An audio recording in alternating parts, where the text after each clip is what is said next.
শুধু আজ আকাশের ডাকে মেলেছে সন্দিগ্ধ চোখ, স্বপ্ন ঘিরে রয়েছে আমাকে। যদিও নগণ্য আমি তুচ্ছ বটবৃক্ষের সমাজে, তবু ক্ষুদ্র এই শরীরে গোপনে মর্মর ধ্বনি বাজে। বিদীর্ণ করেছি মাটি, দেখেছি আলোর আনাগোনা, শিকড়ে আমার তাই অরণ্যের বিশাল চেতনা। আজ শুধু অঙ্কুরিত, জানি কাল ক্ষুদ্র ক্ষুদ্র পাতা উদ্দাম হাওয়ার তালে তাল রেখে নেড়ে যাবে মাথা। তারপর দৃপ্ত শাখা মেলে দেব সবার সম্মুখে, ফোটাবো বিস্মিত ফুল প্রতিবেশী গাছেদের মুখে। সংহত কঠিন ঝড়ে দৃঢ় প্রাণ প্রত্যেক শিকড়, শাখায় শাখায় বাধা প্রত্যহত হবে জানি ঝড়। অঙ্কুরিত বন্ধু যত মাথা তুলে আমারই আহ্বানে, জানি তারা মুখরিত হবে নব অরণ্যের গানে।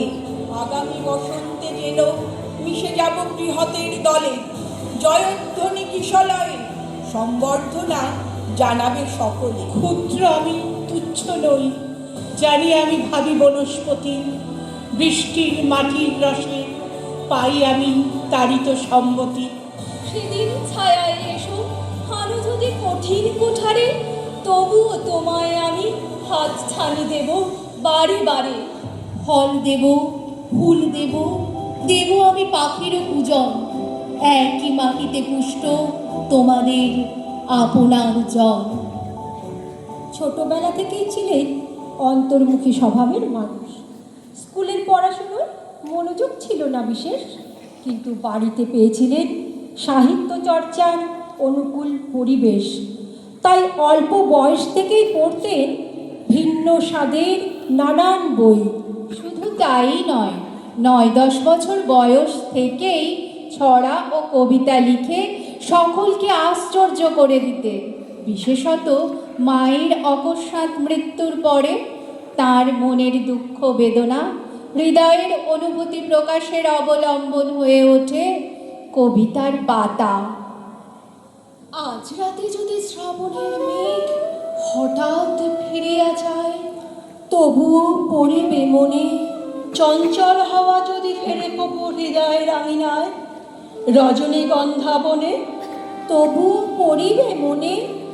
বলাকার পাখা আজও যদি ওড়ে সুদূর দিগঞ্চলে বন্যার মহাবেগে, তবুও আমার স্তব্ধ বুকের ক্রন্দন যাবে মেলে মুক্তির ঢেউ লেগে বন্যার মহাবেগে।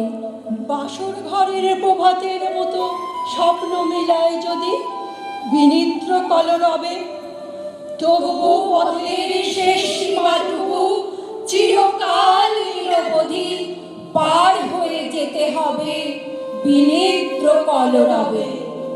ক্রমশ দেশে ও আন্তর্জাতিক পরিসরে রাজনৈতিক অস্থিরতা তার চিন্তাভাবনাকে আলোড়িত করতে শুরু করল।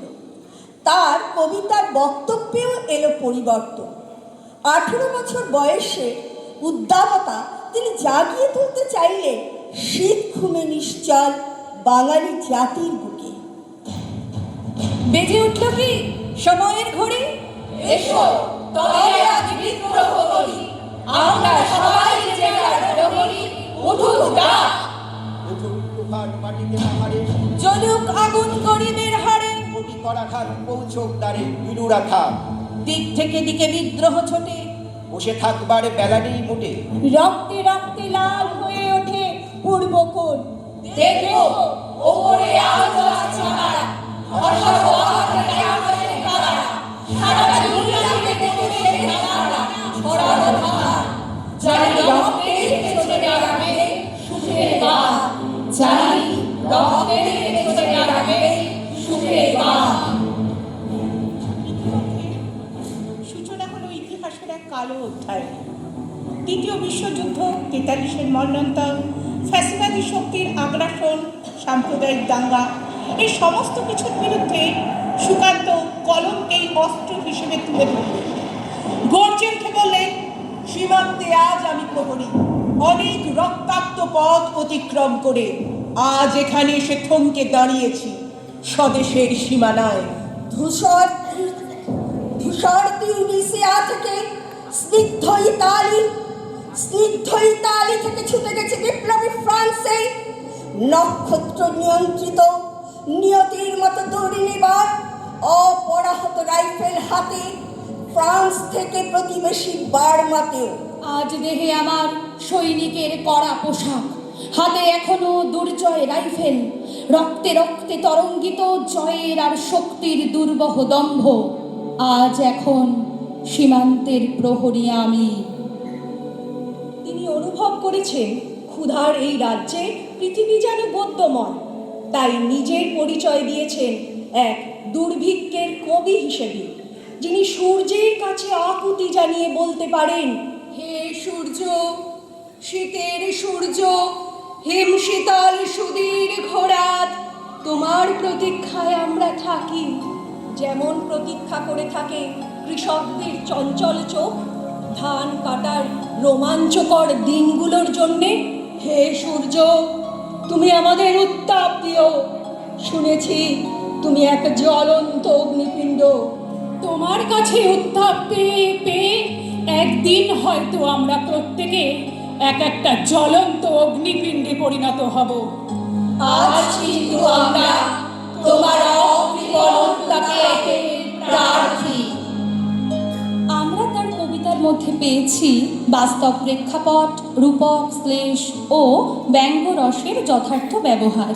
সেটির মাধ্যমে সমাজের শ্রমজীবী মানুষের যন্ত্রণা এবং অভিজাত শ্রেণীর শোষণকে যেমন তুলে ধরেছেন, তেমনি একটি মোরগের ট্র্যাজেডিও ধরা পড়েছে তার ভাবনায়। একটি মোরগ হঠাৎ আশ্রয় পেল বিরাট প্রাসাদের ছোট্ট এক কোণে, ভাঙা প্যাকিং বাক্সের গাদায় আরও 2-3টি মুরগির সঙ্গে। আশ্রয় যদিও মিলল, উপযুক্ত আহার মিলল না। খাবার খাবার খানিকটা খাবার। অসহায় মোরগ খাবারের সন্ধানে বারবার চেষ্টা করলো প্রাসাদে ঢুকতে। প্রত্যেকবারই তারা খেলো প্রচণ্ড। তারপর সত্যি সে একদিন প্রাসাদে ঢুকতে পেল। একেবারে সোজা চলে এলো ধপধপে সাদা দামি কাপড়ে ঢাকা খাবার টেবিলে। অবশ্য খাবার খেতে নয়, খাবার হিসেবে।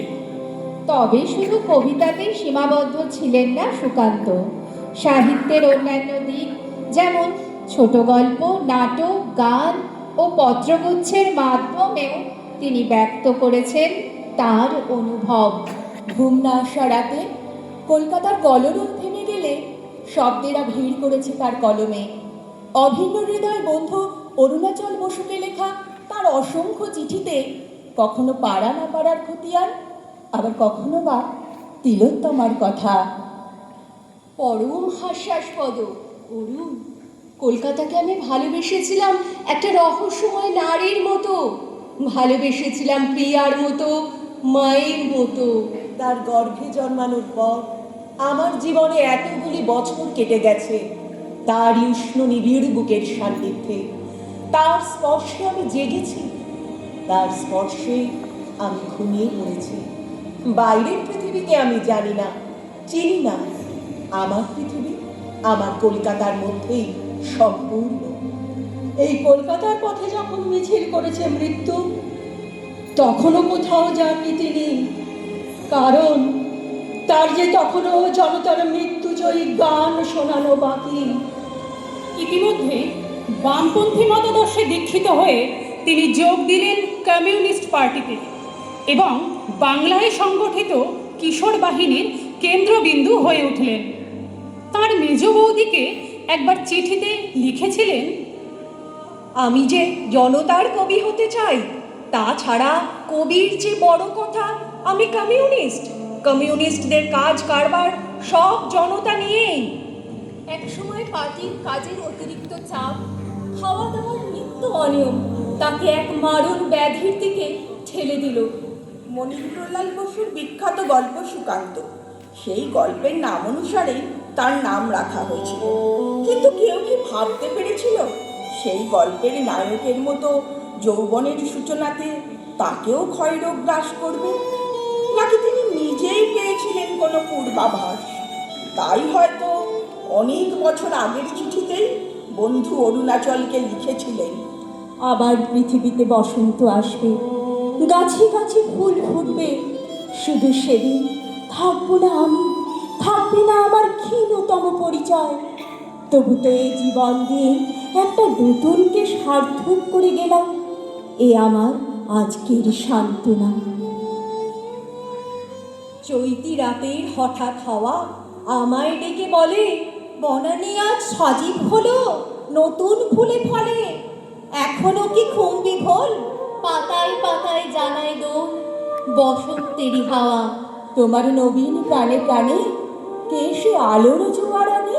নিরুদ্দেশের পানে আজি তোমার তরি বাওয়া, তোমার প্রাণে দোল দিয়েছে বসন্তেরই হাওয়া। ওঠে আজি জাগরে জাগ, সন্ধ্যা কাটে ওড়ায় খাগ, ঘুমের দেশের শক্তির নামে তোমার সোনার রথে চড়ে মুক্তি পথের লাগাম ধরে ভবিষ্যতের পানে চলো আলোর গান গেয়ে।